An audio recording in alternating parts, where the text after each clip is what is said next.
Full time, Chelsea won, Arsenal won. And if at all you followed my match preview yesterday, I told you that the most realistic result I'm seeing from this game of football is really a draw. It's a draw.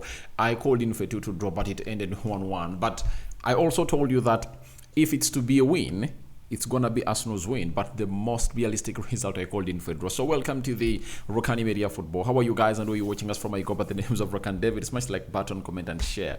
If at all you're watching us for the very first time, endeavor to subscribe to this channel so as not to miss out on stories that we do upload in here on a daily. Rokani David is my name, and hope you guys are really having some fantastic fun wherever you are, and we're here to bring you news and information about this beautiful game of football. Remember, we are powered by Mono Gadgets, dealers in brand new phones and brand new laptops, and they also deal in used phones and used laptops, not from Uganda. They import them from the United Kingdom. So call them on +256 70 99 88 665, and you'll thank me later that Rokani David, you got me the deal of the year. And you know that we are really heading into the final bit of the year, and obviously some discounts will obviously be given to you. Call them and tell them Rokani Media Football has directed me here, and you'll thank me later. All right, so let's get into the game. Full time, Arsenal won, Chelsea won.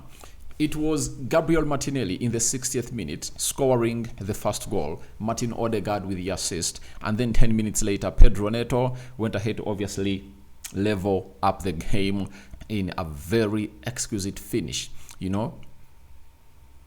from the 18 yards box area, from outside the 18 yards box area, and we went ahead to shoot that ball into the back of the net. But it shows you how important Martin Odegaard is to the side of Arsenal, because you saw to it that in most of the games that Arsenal had gone ahead to play without Martin Odegaard, they really had possession, but attacking through the midfield was really very hard for them. They couldn't obviously do those attacks through the central axis. But today, with Martin Odegaard available, you saw to it that these players could obviously find spaces to operate. Why? Martin Odegaard is the most threatening player that Arsenal has in that central midfield. And you see to it that he intentionally, makes runs into the half spaces of especially he plays so much onto the right half space, and he creates space in the center or in the central axis, because these players will be really looking at him because he's the blue-eyed boy for the side of Arsenal. And I tell you, Caicedo and Lavia, we are told to obviously monitor that guy. And that's why you saw it that Partey, Declan Rice, Merino, you saw even players like Thomas Partey could obviously make runs into the central axis and obviously try to hurt the club of Arsenal. And you saw that right half space turn that Partey made to Odegaard, and Odegaard went ahead to obviously dink that ball into the far post, and it went ahead to find Martinelli, and Martinelli went ahead to obviously go in for the near post effort that resulted into the first goal. So Arsenal really looked a better side, I tell you. To me, in everything, they are really a better side. They showed more hunger to obviously win this game of football, and they obviously came in through with a plan to see to it that they obviously kill off this game of football. Kai Havertz's first goal was offside, but Martinelli got almost the same chance in the first half that he really scored a goal from in the second half, and went ahead to obviously miss out on it. You remember that very well. So when you look at Gabriel Martinelli, right? When you look at Gabriel Martinelli, I think he's a big game player. By the way, you can remember, I think he's one of the players that have gone ahead to score very many goals when they're really facing big teams. He has scored against, I think, Manchester United, is it? He has scored against Chelsea. He has scored against Man City. He has scored against Liverpool. He has scored against Spurs. Him and Saka, I think, have shown pure quality when it comes to playing these big teams, and I really loved his return. And you saw to it that today he went ahead and obviously showed Carl Palmer that I'm the best number 10 in the league. You saw to it that everything that Arsenal had to pass through this guy, especially in the attack and obviously composing. And you saw with 5 minutes added in, he was the guy that was cheering the fans and cheering the players that, please, it can happen. And obviously, it had happened because Saliba went ahead to put in a very good inviting cross, but Trossard missed it, Kai Havertz missed it, and Gabriel Jesus couldn't obviously find it before it really went ahead to really cross the byline to obviously go into a goal kick. And no sooner it really went out, the referee Mike Oliver went ahead obviously blow the final whistle to call it ends of the game. So it shows you the importance of Arsenal, and by and large Arsenal was the better side. They attacked very well, they defended very well, but that little drop in concentration led to Arsenal conceding that goal. I tell you, that little drop in Arsenal's concentration costed them that equalizer, because when you look in the area where that guy was really, when Pedro Neto shoots, he's found in a space, that he's really alone. And if at all you know the quality of that guy, there is no way you would like to obviously see him turn and look up to your goal. There was even another time he turned in the same position, but this time round, his shot was blocked by Saliba and Gabriel Magalhaes. And for that goal they get in the 70th minute, I mean Chelsea, Saliba and Magalhaes were really unfortunate that they couldn't obviously get any touch onto that ball to obviously really block it from going to the back of the net, and they were really a second late. But if at all I'm an Arsenal fan, I would be very excited with how they've gone ahead to play, meaning that they have to pray to it that Odegaard keeps fit. You get? Declan Rice keeps fit. Saka has gone off, and he was really limping off the pitch. He limped off the pitch and looked like he was injured. And by the way, he played really very well. I tell you, Saka really played very well. And one thing I've gone ahead to like about Saka, he's not like Martinelli. Martinelli is still more selfish.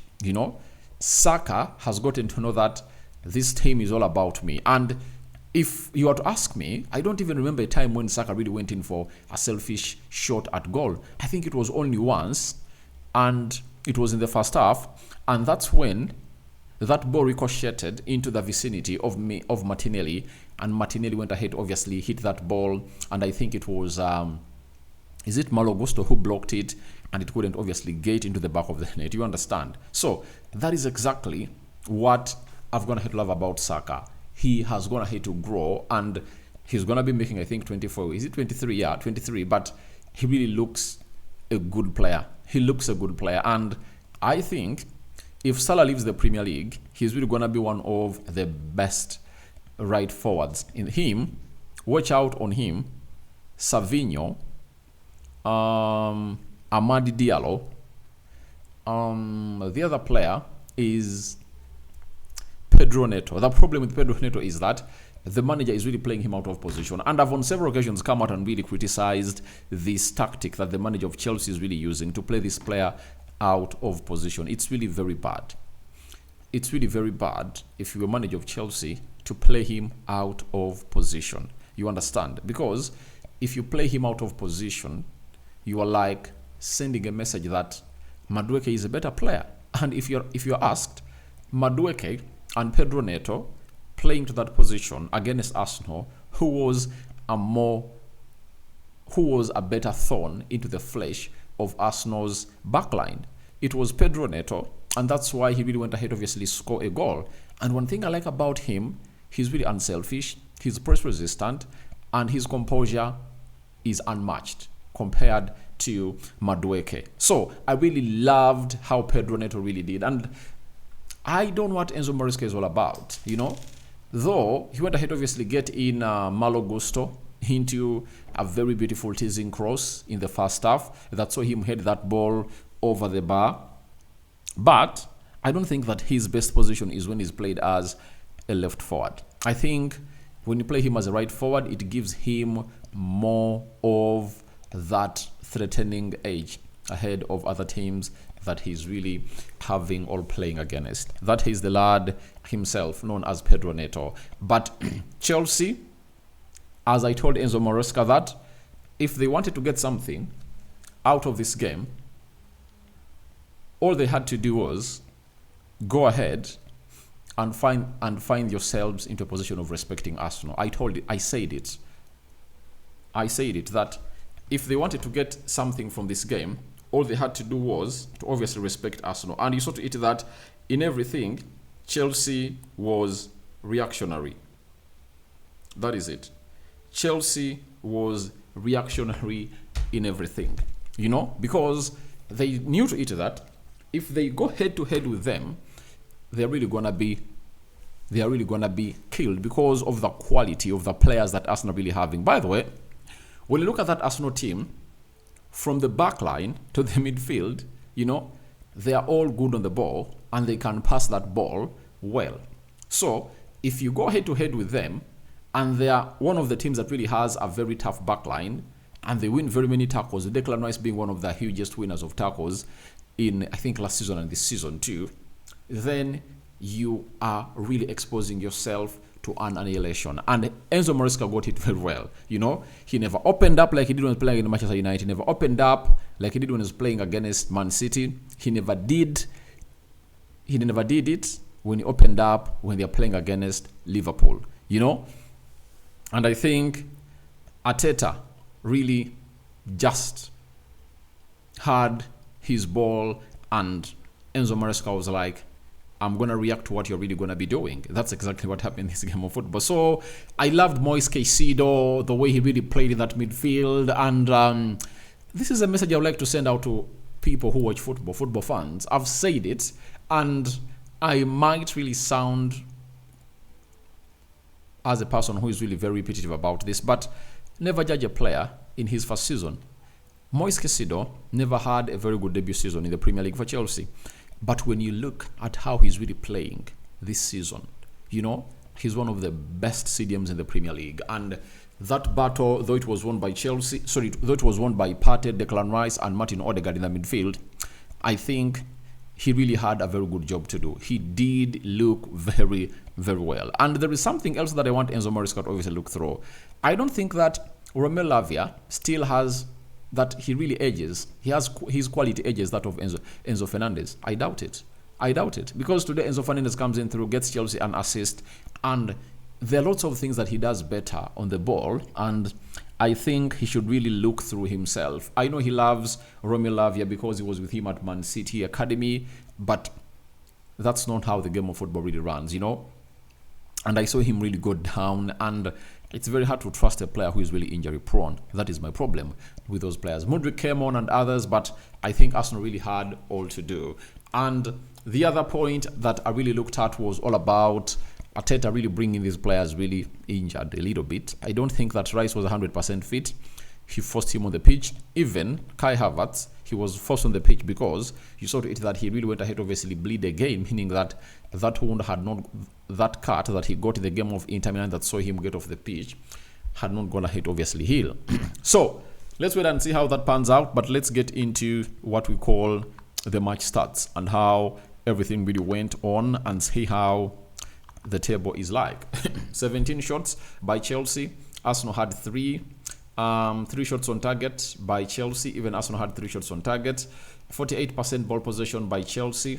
Arsenal had 52% ball possession. I told you that I saw Arsenal playing like the prime Arteta team today, especially into those way of attacking. 415 passes completed by Chelsea.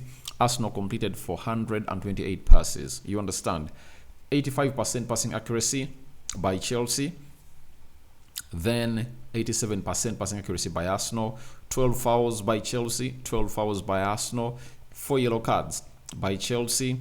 And 12 fouls to both sides. 4 yellow cards to Chelsea. 2 yellow cards to Arsenal.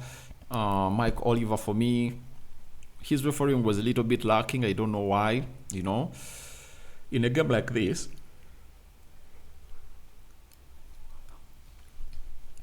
I see no reason why someone has to come up and obviously try to obviously come up and really issue those yellow cards early enough. I think in a game of this caliber, you really have to really put in some longevity, on when you really issue yellow cards, unless otherwise someone is going to do a clear and obvious foul. You understand? But I think he really came in early, and I think he first flashed yellow card to an Arsenal player, then to Chelsea player. So he really flashed them out so many times. Then red cards, 0. 1 offside to the side of Chelsea, 7 offsides the side of Arsenal, meaning that that backline really was good. But you saw to it that goal of Arsenal resulted into them Arsenal beating that offside trap when Colwill went ahead obviously play Saka and Martinelli onside. 4 corners by Chelsea, 3 corners by the side of Arsenal. Now, let's go to the Premier League table and see how things we are looking. Liverpool are on top with 28 points. That is Liverpool for you. Then Man City is second with 23 points. Chelsea is having 19 points. Arsenal is having 19. Nottingham is having 19. Brighton is having 19. Now, how many teams? 1, 2, 3, 4. 4 teams are really having 19 points. So how competitive this league is really going to be. When you look at the 7th team, 8th team, and the 9th team, both have 18 points. The 10th team and 11th team both have 16 points. The 12th team and 13th team both have 15 points. That's where United is. Now, you see the difference between the 4th place team and the 13th place team, that is Manchester United. It's all about how many points putting them apart. It's 4 points, and this is where things are really going to get interesting when we return next, I think 2 weeks from now, a fortnight from now, and that is really going to be important. Now, let's see which games is Arsenal going to be playing next in the Premier League. You know, in the Premier League, Arsenal is going to be playing a Nottingham Forest. That is it, on the 23rd of November. Then, Arsenal will play West Ham away, another London derby, 30th November. 4th December, Arsenal is going to come up and host Manchester United at the Emirates. And 8th December, Fulham is going to be hosting Arsenal, meaning that this is another London derby. You understand? And I think we are really going to take some time without going to the international break, right? Then 8th December, Fulham versus Arsenal, you know. Then 14th December, Everton versus Arsenal. And at the look of things, I believe the hardest game they have is Manchester United, because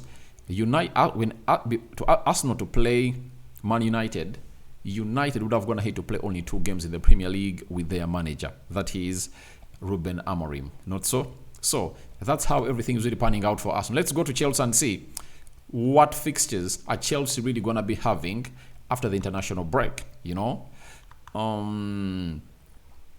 Which teams are really going to be playing? They're going to be playing away at Leicester, 23rd November.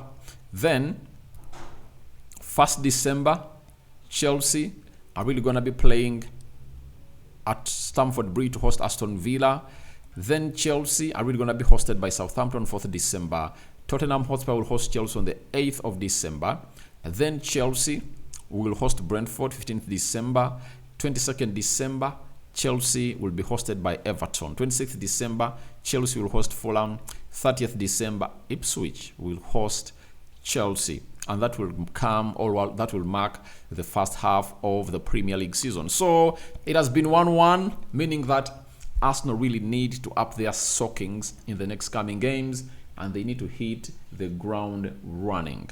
That is it. So that's what I had for you in here for you. Continue to subscribe to this channel so as not to miss out on stories that we do uploading on daily. And Rokani David is my name. We out. Bye-bye.